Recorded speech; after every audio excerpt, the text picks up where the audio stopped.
Do you have a boss that's totally difficult to work with? Well, this week on Motivation and Confidence, we're going to give you 3 tips on how to deal with a difficult boss. Stay tuned.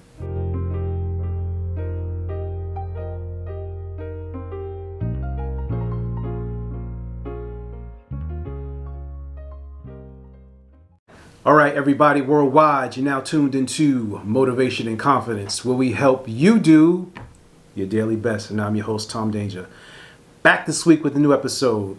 I've been getting so excited, just tuning in with you guys every week. Shout out to everybody that's checking out the videos on YouTube. Shout out to all the people that I've met on Instagram. Being able to put a face to the actual listeners is really cool. And to be able to chop it up and talk with you guys and get a chance to see a glimpse of what goes on in your lives and vice versa, I think it's really cool. Our goal here is to share personal stories of things that I've been through, and with the goal of helping you to do your daily best, stay motivated, and be confident in your everyday life. And before we go any further, please like, subscribe, and share. We're on pretty much all digital media platforms. If you get a chance, check out the YouTube. I think once you get a chance to see the videos, listening to the podcast is one experience, but actually watching the video is pretty cool. So if you're on YouTube, just Google Motivation and Confidence, Tom Danger.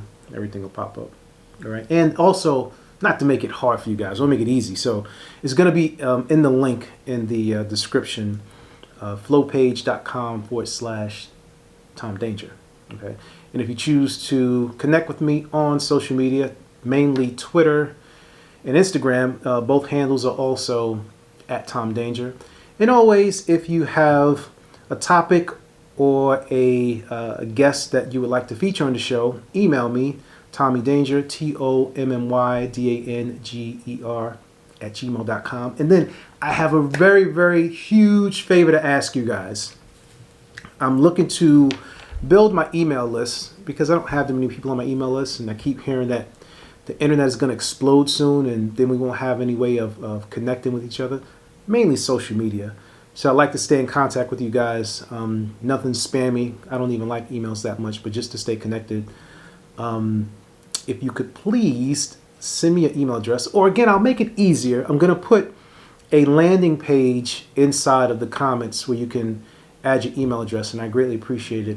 And also, if you don't mind, forwarding it to someone else who may benefit from the topics that we discuss on the podcast. And this week, I think we have a pretty good topic. I think it's something that the majority of us have experienced in our adult lives, and that is how to deal with a bad boss. Okay. I think that, let me rephrase it, not only how to deal with a bad boss, but let's narrow it down and say 3 things that you could do today to help you deal with a bad boss, because it's so broad and I don't want to leave it all over the place. I've had my fair share of bosses that are micromanagers, and some people need to be micromanaged. Some people need to have someone down their back that basically says, hey, you need to be doing this at all times, but not all of us need that. And I'd like to encourage you, if you haven't already done so, to take the DISC assessment or the personality questionnaire. That's also in the comments of the podcast. I'll leave the link there. And the reason is, the better that you understand yourself, the better you can navigate situations that you're in. If you know, for example, that your personality type is aggressive and your boss personality type is aggressive, I always like to use the example of betta fish. You can't put 2 betta fish in a tank at the same time, because the only thing they're going to do is try to kill each other, right? At the same time, if you are looking at a team and everyone has one personality type but it doesn't have any leadership. Like, let's say if everyone has a C personality type who are pretty much like the people in the background, what we call the grounds crew, to keep things moving and keep things in order, but there's no one at the top giving them leadership, there could be some friction there, because with that type of personality, you need direction and a process for what you do. You don't like things to be all over the place. So I highly encourage you to take the DISC assessment and find out which behavioral type is your superpower, as we like to call it. And that's something that basically scores higher or the highest out of from 0 to 100. You know, the D, the I, the S, and the C, from 0 to 100. In which category do you basically scale higher? And that tells you what your natural trait is and what your adaptive trait is. And your natural trait is how you do things without thinking about it. And then the adaptive is basically how you do things when you're being watched. Okay. I want to be transparent here. Like, I'm gonna keep it real with you guys. Like, I'm not gonna try and sugarcoat it. You know, I've had some bosses that were just totally unbearable. Some bosses that were just like totally disrespectful. I've had some bosses that have accused me of like flirting with their wives. I've had certain bosses that, you know, didn't really care to interact with me because of, you know, my skin color. I've had certain bosses that were just, actually, I've had a boss that was also African American, but it turned out to be one of the worst interactions ever, because it was sort of like, I don't want to say crabs in a barrel, but it was more or less like you think you want to be treated special because you light skin type of thing, you know. And it was like the saddest thing that I could have went through, because I'm thinking like, okay, here's a gentleman, he's older than me, he's African American, he can guide me and help me figure out how to get to the next level. When he's seen that I was actually friends with people from other cultures, he ain't like that, right? He thought that I should only befriend him since he was the one that brought me on board. But when he seen that, like, I had other co-workers that were from other nationalities, and I would kick it with them and talk to them and be straightforward, he was like, he said, I can't trust you because you're going to turn on me, right? And I remember calling one of my family members who's been in corporate America longer than me, and I was like, yo, what do you do when you have a boss that's African American and they throw shade toward you? And his response to me basically was like, I don't know what you're talking about, because I ain't never had no African American boss. So that was another roadblock that I faced. And I say this because no matter what job you're going to get into, there are going to be coworkers and bosses that you get along with and that you don't get along with. And something that we have to take ownership with is, when you are interviewing for a job, the first thing we think about is, most of us, and this is just keeping it 100, most of us think about the money. We don't want our families and ourselves to be basically in poverty, right? Like, we don't want to be without, so we just want to get a job. When you take the personality assessment, it's going to tell you, based on your personality, what type of careers are good for you. It's going to tell you what type of environments you will thrive in. It's going to tell you what your strengths and your weaknesses are. And if you know these things before you even go into the job, I bet you 9 times out of 10, most of you are applying to jobs that you have no business being in that position, and you're doing it just for the money. And then after you get in that position, you're upset because you feel as if you're being overlooked for promotions. You feel as if you're being slighted. You feel as if you're not being respected. When in all actuality, it's on you to really check out the space that you're going into before you say yes. You know, I was talking to my wife earlier about this, and it's like, when we live in a particular neighborhood and the conditions aren't the greatest, and we got people on the block that we don't get along with, right? We figure out how to live in those shitty conditions. But then some of us, when we get a particular job and our bosses throw heat at us, now all of a sudden we want to huff and puff like we can't handle it. But you've been handling the block for all these years. So I'm really confused about what's the difference in your survival strategy for home base, but not for the workplace. Because you figured out how to do it when you're in the hood. So why can't you figure out how to do it when you're at work? You know the personality types that, and this is just from dealing with people, that you can bring a little closer. Some people are a little shady. Some people try to throw you in a bus. Those are people that you keep your distance to. Based on your work performance, sometimes you have a boss that feels as if they're threatened by you. And when they're threatened by you, they may become a micromanager and look over your shoulder and try to figure out how do you know the things that you know, or thinking that you're trying to take their spot. And I think a lot of us don't pay attention to sometimes it's not even you. It's actually the other person's insecurity. They're insecure about something and they're reflecting that on you. And when you let someone else's insecurities reflect on you, that throws you off your game.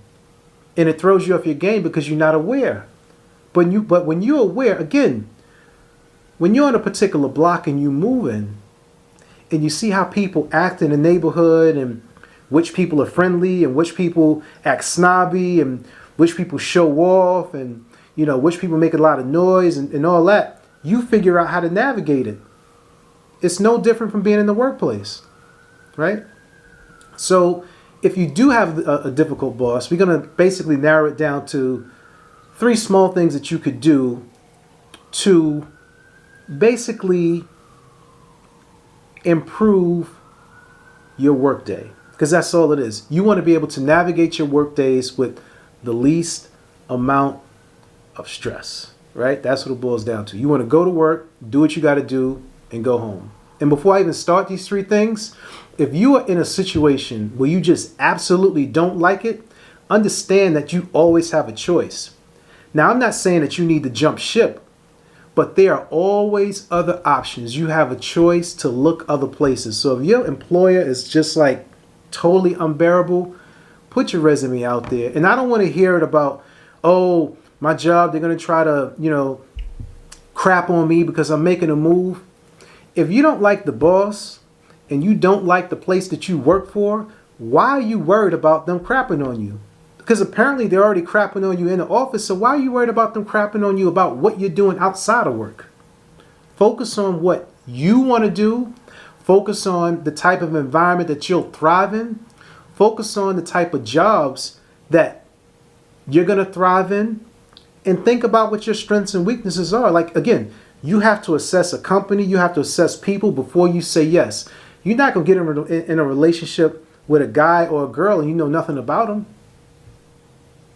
But we just treat a job like that because they say, oh, here's a check, right? So you get the check, then they treat you all crappy, and then you're upset. Truthfully, you need to be upset at yourself because you are the one that accepted it, and then you are the one that choose to stay in those conditions, in that condition. Now, people will say, but Tommy, I got kids, I got a family, I got to take care of them. Absolutely. And because you need to take care of them, you need to be in your best state of mind to help your family be as productive and as loving as possible. Because when you're in that environment, when your boss is no good to you, now your kids see it, your ladies see it, you come home at night, you're tired, you're grouchy, you're not giving your kids the attention they need, you're not giving your lady the attention that she needs. And most of us are always trying to start a side hustle or become entrepreneurs. So more than anything, now that you drain from that day gig, you're not giving your dream baby the attention that it needs in order to get it off the ground. Because now you've given something that has no love for you, something that doesn't respect you. You're not even smart enough to figure out how to navigate it, but you'll fall to the default of just being angry. Don't just be angry, do something about it. So if you have a boss that's a micromanager, one thing you could do is stay 2 steps ahead of them. Like if you have a boss that always asks you a particular question, like every day, or they nitpick at something, and you know what that one thing is, have that one thing ready for them so that when they come to you, it's like, I got it. It's right there. It's done. And have it to the point to where what people try to do, especially as micromanagers, they try to hit you with a question that is going to throw you off so that you get stumped. And once you get stumped, here's the mind game that they play. Once you get stumped, they're going to ask you a bunch of other questions to make you feel as if you don't know what you're doing.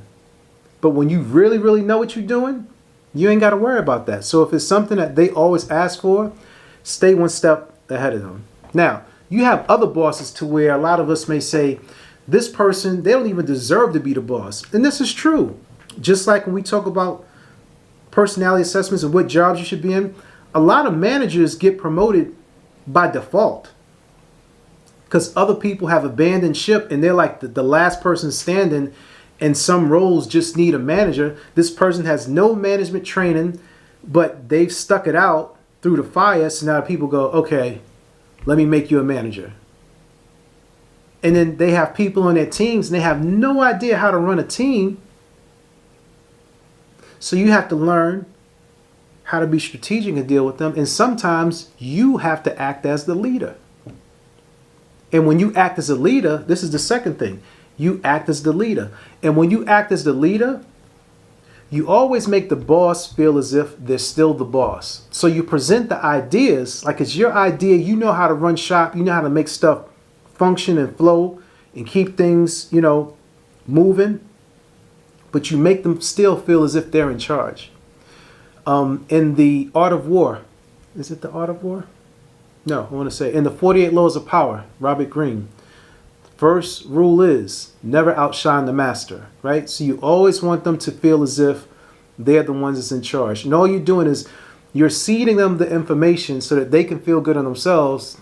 This is what I did. No, you didn't, because we know that you did it. You're the one that's doing all the work, okay? Now, these are just some tips that I'm giving to help you navigate a job that may be a bit stressful. That's not to say that this is where you should stay. And again, there are going to be other jobs that you go to where you're going to have other coworkers that are just as shady, that make the workplace difficult to be, that make the environment really crappy. So you also have to know how to navigate with them. Okay, that's number 2. And the third thing is you need to identify triggers. If you're dealing with a difficult boss and you see certain things that just send them off the deep end, or like just when they don't get a particular information, or if something just rubs them the wrong way, it's sort of like, know what that is so you can stay out of the way. Or know what that is and learn how to deal with it so when that trigger does come up, you know how to navigate it. Because all of us have triggers. There are different things that basically set us off for different reasons. Sometimes it could be something as small as, I don't know, something not being organized, or a report not being created, or people taking off personal time, or even though that shouldn't be the case, but some bosses act like that, So those are 3 things that I would recommend. Again, to recap, stay one step ahead of them. If it's something that they're looking for, make sure you have it in advance. Second thing is sometimes you have to act as the leader. Make sure that you run everything behind the scenes. Give them credit, even though some people may disagree with that. But again, this is just something that I would recommend so that you could make your life easier. And the third thing is identify triggers. If there are particular things that basically send them off the deep end, learn what those things are, learn how to counter them, but also learn what your triggers are, right? Because this way you can balance. You don't want to, again, be the 2 beta fish in the tank because 2 of you have assertive personalities, right? So that's my spiel for today. This is Motivation and Confidence, where we help you do your daily best.